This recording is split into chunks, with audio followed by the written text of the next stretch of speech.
Damai sejahtera Allah yang melampaui segala akal, itulah yang memelihara hati dan pikiran saudara-saudara sekalian di dalam Yesus Kristus Tuhan kita. Amin. Salam. Bapak Ibu saudara-saudara, kita merayakan sukacita kita yang telah dikaruniakan oleh Tuhan lewat kematian dan penderitaannya. Karena itu kita merayakan ini tentu dengan sukacita bahwa kematian dan dosa atau kematian dan penderitaan akibat dosa kita telah ditanggung olehnya.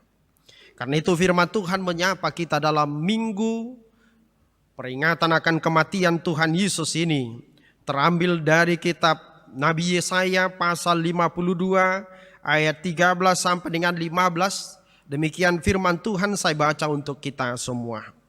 Hamba Tuhan yang menderita, sesungguhnya hambaku akan berhasil.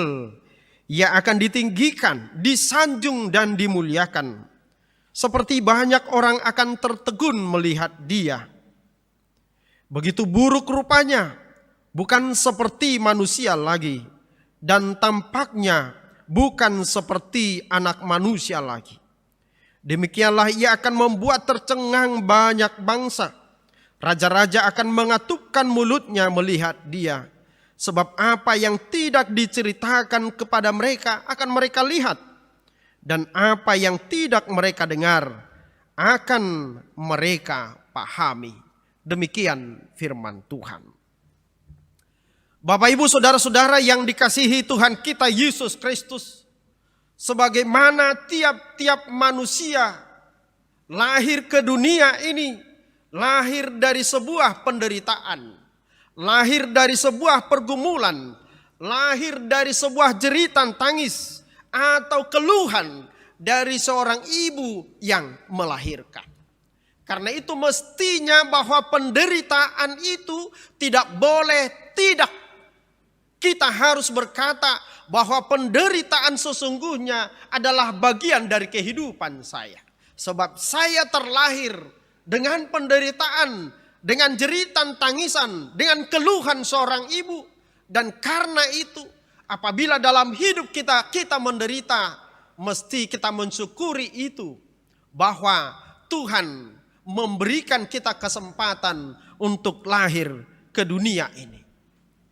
Karena itu bila kita ingin mengerti makna yang sangat hakiki, makna yang sejati dari penderitaan itu sendiri, maka yang pertama sekali kita perlu tanyakanlah itu kepada ibu yang melahirkan kita. Kalau kita ingin mengerti dan memahami apa makna dari sebuah penderitaan, makna dari sebuah pergumulan, makna dari sebuah perjuangan, makna dari sebuah pengorbanan, maka orang pertama yang harus kita tanyakan itu kepada ibu yang melahirkan. Tanyakan ibu yang melahirkan kita. Karena apa? Karena penderitaan demi melahirkan kita adalah penderitaan yang akhirnya akan mendatangkan sukacita. Happy ending. Karena itu orang yang paling bahagia di dunia ini adalah seorang ibu yang melahirkan kita. Yang paling bahagia di dunia ini adalah orang yang melahirkan kita. Kenapa? Karena dia telah melewati penderitaan yang amat sangat, yang hampir merenggut nyawanya, yang hampir mengakhiri hidupnya dari dunia ini. Sehingga kalau seorang ibu menderita, kalau seorang ibu bergumul, apakah itu karena suaminya, apakah karena anaknya, apakah karena tantangan ekonomi, dia harus berkata, itu tak seberapa. Masalahku tentang anakku kecil, masalahku tentang ekonomiku kecil, masalahku tentang keluargaku itu kecil. Karena apa? Karena jauh lebih besar, jauh lebih berat menanggung penderitaan saat melahirkan anak.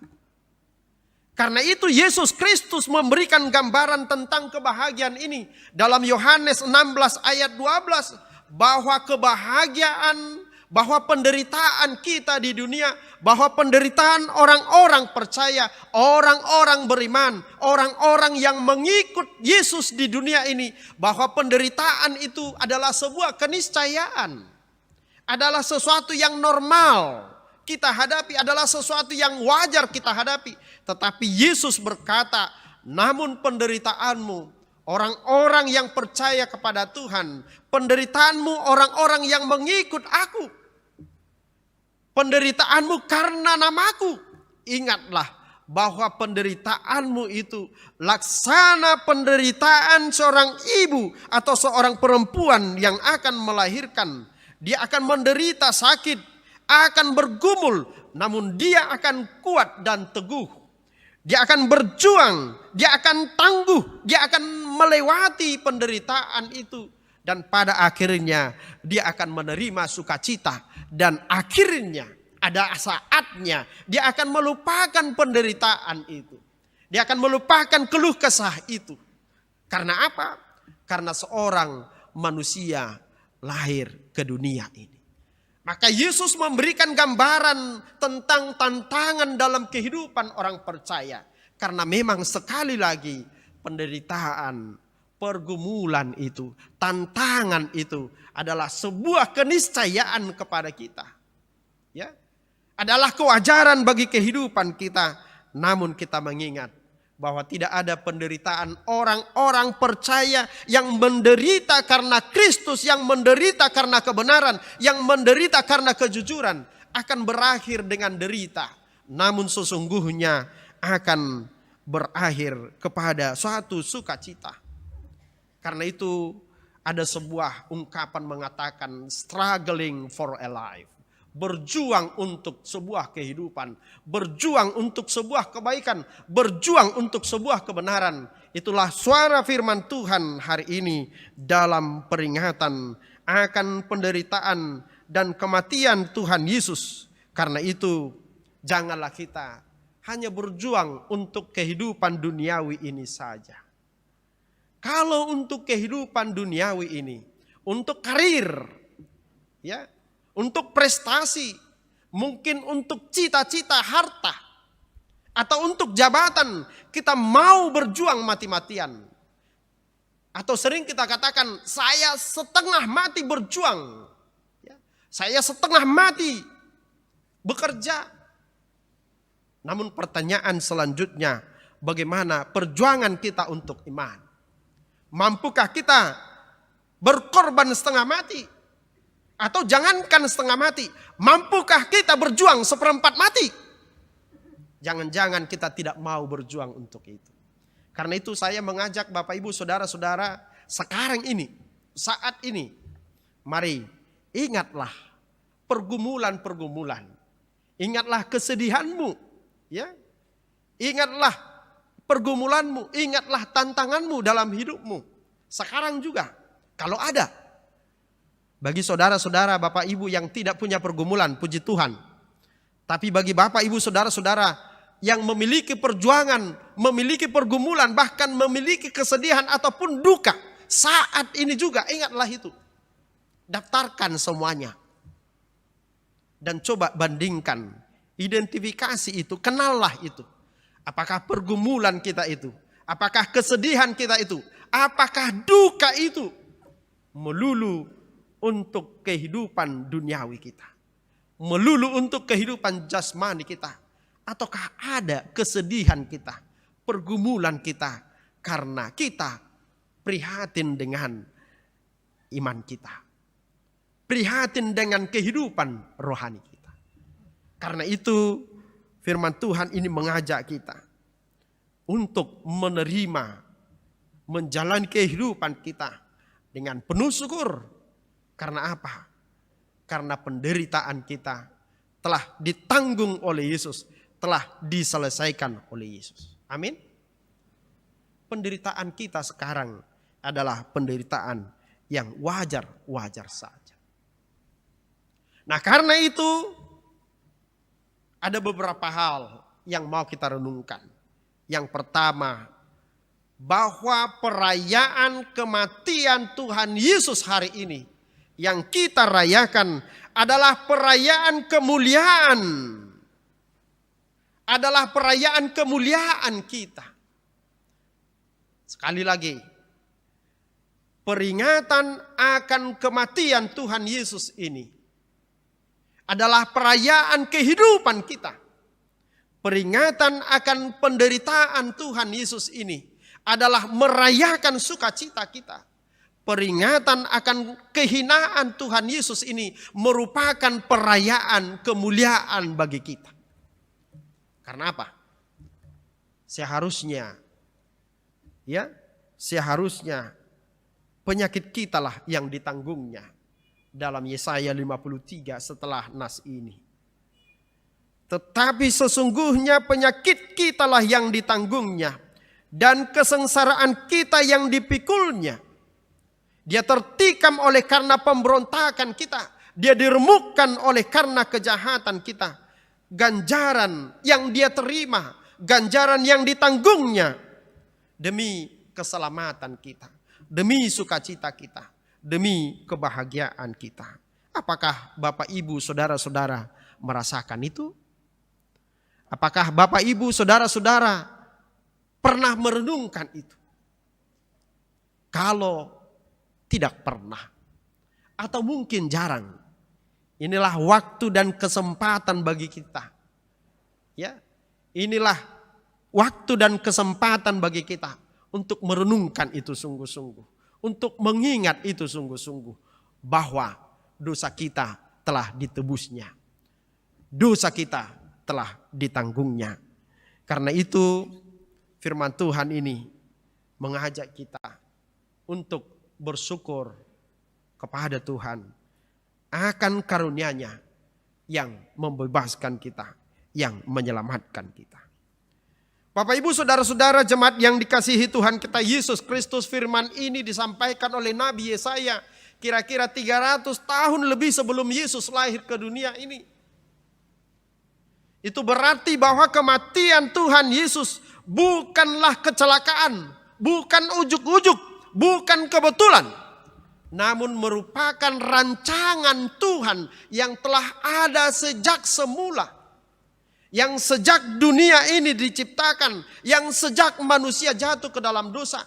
Apa yang terjadi, apa yang dialami oleh Tuhan Yesus ada dalam rencana, ada dalam rancangan Allah.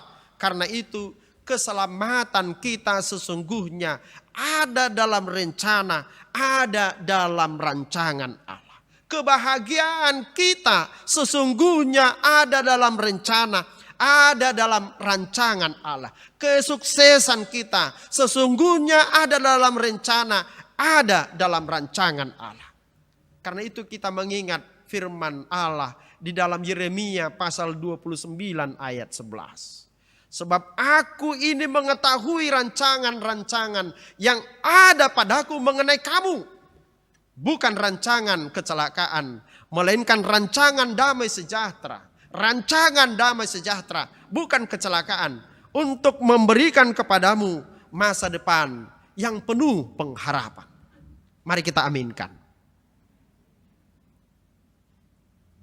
Karena apabila kita berada dalam rencana dan rancangan Tuhan, maka itulah kehidupan yang paling bahagia. Sekalipun prosesnya mungkin penderitaan, sekalipun prosesnya mungkin sakit, sekalipun prosesnya mungkin tantangan, tetapi ingatlah Tuhan katakan rancangan yang ada padanya bukan rancangan kecelakaan, melainkan rancangan damai sejahtera, rancangan keselamatan untuk membawa kita ke masa depan yang penuh pengharapan. Karena itu yang kedua, kita mau sungguh-sungguh untuk mengabdi, sungguh-sungguh berbakti kepada Allah, sungguh-sungguh mengabdi, sungguh-sungguh berbakti kepada Tuhan Yesus. Hanya menyembahnya, hanya percaya kepadanya, memberikan hidup kita sebagai upah penderitaannya, memberikan hidup kita sebagai persembahan kita, sebagai upahnya atas kematiannya, atas lukanya, atas peluhnya, atas darahnya. Karena itu Rasul Paulus dalam Roma 8 ayat 12 berkata, jangan lagi kamu memperhambakan hidupmu dengan dunia ini. Jangan lagi kamu menjadi hamba dosa. Jangan menjadi hamba daging lagi. Tetapi kita adalah orang-orang berhutang. Kita adalah orang-orang yang berhutang. Bukan kepada daging, melainkan kepada roh. Melainkan kepada Allah. Melainkan kepada Tuhan Yesus Kristus. Karena itu, seorang hamba, seorang yang berhutang, hendaklah taat kepada orang yang memiutangi dia. Ya, ini memang seringkali terbalik dalam kehidupan kita sehari-hari. Ya, kalau orang biasanya meminjam sesuatu kepada temannya atau kepada saudaranya, tangannya di mana? Tangannya di bawah. Memohon, memelas, tolonglah. Tolonglah bantu saya. Kasihanilah saya. Begitu dikasih, bagaimana? Tangannya di atas. Eda, mana uang yang kemarin Eda pinjamkan itu? Baru uang segitu. Masa sih cuma 1 tahun udah terus diminta. Masa gara-gara utang segitu aja kau bikin malu saya. Kau injak-injak harga diri saya. Seringkali begitu. Jadi kalau kita orang yang berhutang kepada Allah, yang berhutang kepada Yesus Kristus, kita mau taat. Kita mau sungguh-sungguh ingin membayar itu. Ingin melunasi itu melalui apa? Jangan pernah berpikir bahwa kita akan mampu membayar hutang kita lunas kepada Allah. Hutang kita lunas kepada Tuhan Yesus. Itu tidak akan pernah. Itu sebuah kemustahilan. Tetapi ketaatan dan kesetiaan kita menjadi bayaran akan hutang kita. Mungkin tidak akan pernah kita terbebas dari dosa. Terbebas dari kehilapan, dari kesalahan. Tetapi di mana kita berdosa, di mana kita bersalah, di situ kita mengingat Yesus dan meminta mohon kepadanya. Sama seperti penjahat yang disalibkan di sebelah kanannya. Sekalipun pada saat itu dia adalah orang terhukum, orang berdosa, orang terpidana. Tetapi Yesus berkata, hari ini engkau bersama-sama dengan aku di Firdaus. Jadi sekalipun kita setiap hari, setiap saat berdosa, melanggar, bahkan mungkin ya melakukan apa yang tidak Tuhan kehendaki, ingatlah Yesus tangannya, hatinya selalu terbuka untuk mengampuni dosamu. Penderitaannya telah menjadi kemuliaan kita. Digambarkan penderitaan Yesus itu dalam ayat 14. Dia seperti orang yang buruk rupa. Bukan seperti manusia lagi. Dan tampaknya bukan seperti anak manusia lagi. Mengapa? Sama seperti orang yang udah terluka. Yang bersimpuh darah. Sudah jelek. Tidak ada orang yang ingin lagi melihat wajahnya. Kasih itu tidak nampak lagi di wajah Yesus. Kenapa? Karena semua sudah terluka. Kepalanya sudah dengan mahkota duri. Yesus seperti sudah tidak berdaya. Sudah seperti tidak ada lagi yang bisa diharapkan dari Yesus. Makanya di dalam ayat 14 tadi dikatakan, wajahnya begitu buruk. Sehingga tidak ada lagi yang menyenangi. Tidak ada lagi yang ingin mengikut dia. Petrus sendiri pun telah menyangkal dia. Orang-orang yang diberikan makan 5.000 orang pun tidak lagi mau dekat kepadanya. Karena itu di salib itu Yesus berkata, Eloi, Eloi, lama sabahtani. Allahku, Allahku, mengapa engkau meninggalkan aku? Ini menjadi suara kita semua. Menjadi seruan kita kepada Tuhan. Karena seringkali kita bertuhan itu kita anggap Tuhan itu sebagai alat. Tuhan itu hanya jawaban saja. Ketika kita butuh, kita mencari Tuhan. Ketika tak butuh, kita melupakan Dia. Sehingga kita merasa bahwa hidup kita tidak lagi perlu membutuhkan Tuhan. Tidak lagi membutuhkan Allah dalam kehidupan kita. Sehingga Yesus di salib itu merasa sendiri. Karena murid-muridnya telah meninggalkan Dia. Bukan hanya meninggalkan, bahkan menyangkal Dia sampai 3 kali. Maka ini gambaran kehidupan kita yang sering menyangkal Tuhan karena apa? Ingin menyelamatkan kesenangan kita. Ingin menyelamatkan keuntungan kita. Ingin kita bahagia. Ingin kita memperoleh sesuatu. Karena itu Bapak Ibu Saudara-saudara, lewat firman Tuhan ini kita diingatkan. Kita mau dan selalu bersama-sama dengan Tuhan Yesus, baik kala suka maupun duka. Baik kala beruntung atau rugi. Baik ketika hidup kita di atas maupun hidup kita di bawah. Mari bersama Tuhan Yesus, baik derita, baik saat derita. Karena kita akan bersama-sama dengan Dia dalam kemuliaannya. Amin.